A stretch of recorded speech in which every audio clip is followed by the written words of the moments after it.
Chala, ready, here we go. A live tour of my village.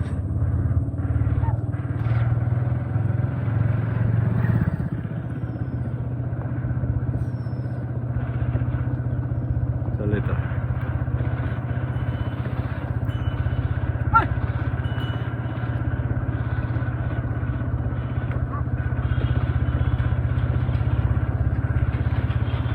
So you see more brick buildings now compared to what we had when I was growing up. So it's a progress. We have electricity, which is, but we have lots of frequent power cuts, and then the roads are being built. Before, this used to be narrow and muddy. At least we have gravel, and you can see the extremes. You know, you see some tall brick buildings, multi-story, with some, you know, dilapidated houses, some with bricks, some with tiles, some with just a simple hut. So this is how a third world country looks like in 2024.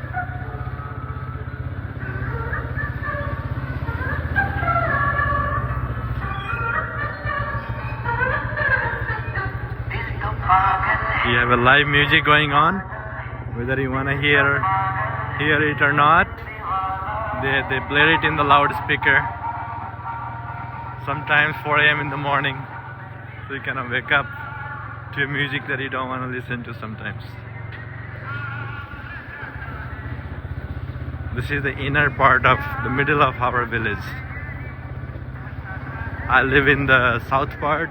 This is the middle part, and we'll go towards the other end of the village, which is in the north.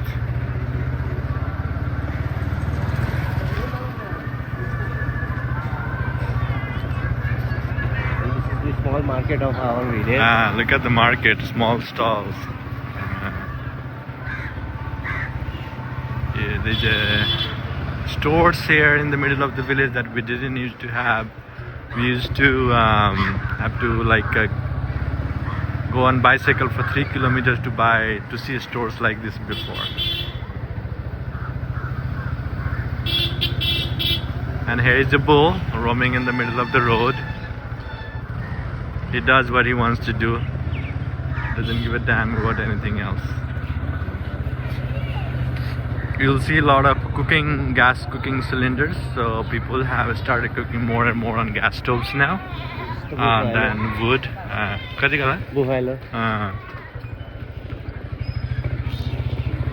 So you'll see the extremes, you know, multiple modes of transport, you know, multiple modes of housing,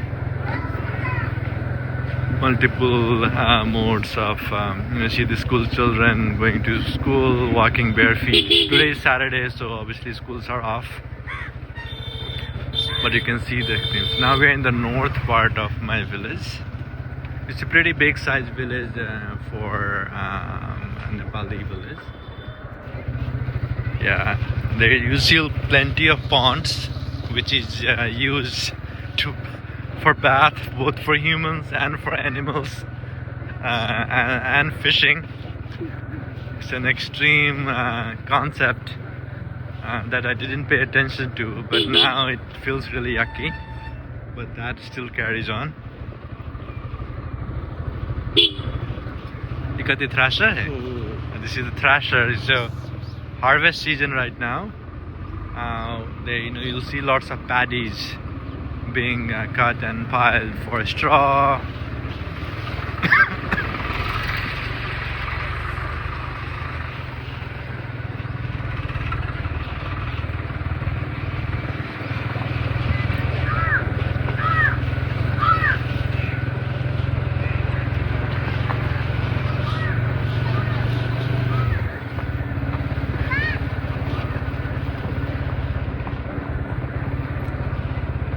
Amazing synergy between livestock and human. Look at the care they have for their animals.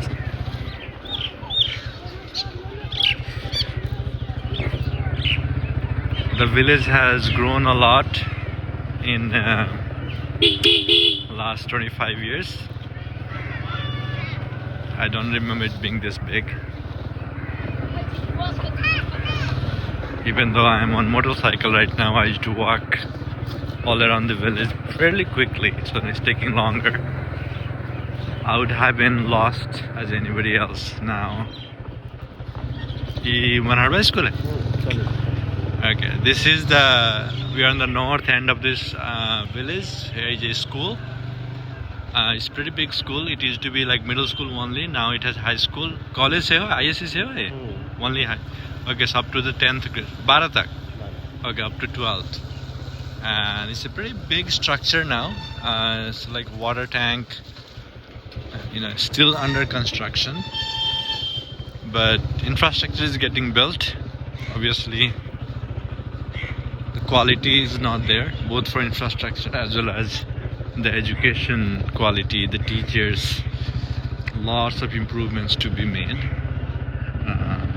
I guess that's how you build on these things. Problem is the qualified teachers they don't earn enough in villages and government schools. So most of the qualified teachers, to support their family, they would prefer to teach in their in the cities, right? So it's like a vicious cycle.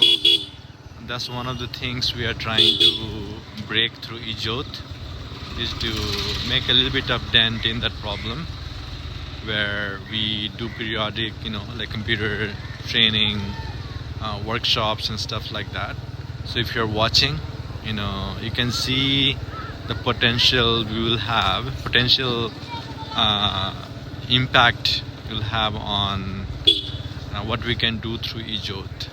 There's a lot to be done. Obviously, we can't do everything. We'll focus on education, and we'll collaborate with some other organization for health stuff.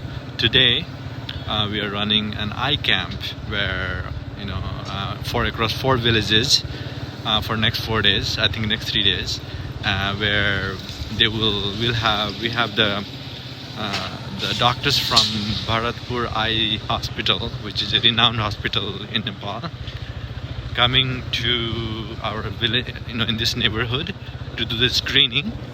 So we expect about 4,000 people to be screened for their vision and eye problems. And given our previous experience, statistically about 10% of them will need cataract surgery. So that surgery will happen on 4th day at the nearby school, and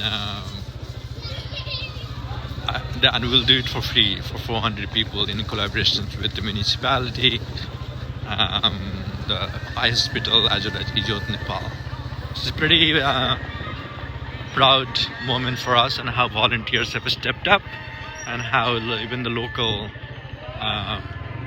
organizations have stepped up to help make it happen. So we are coming back to how we went. Today is Saturday, so you see lots of kids running on the road. Hopefully most of them are in school.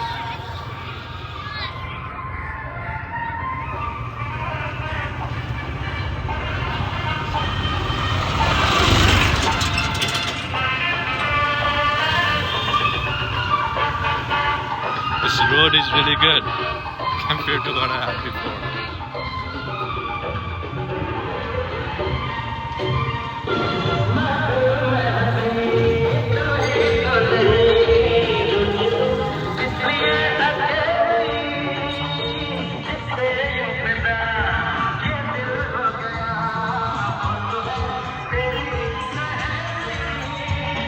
There's some events for farmers.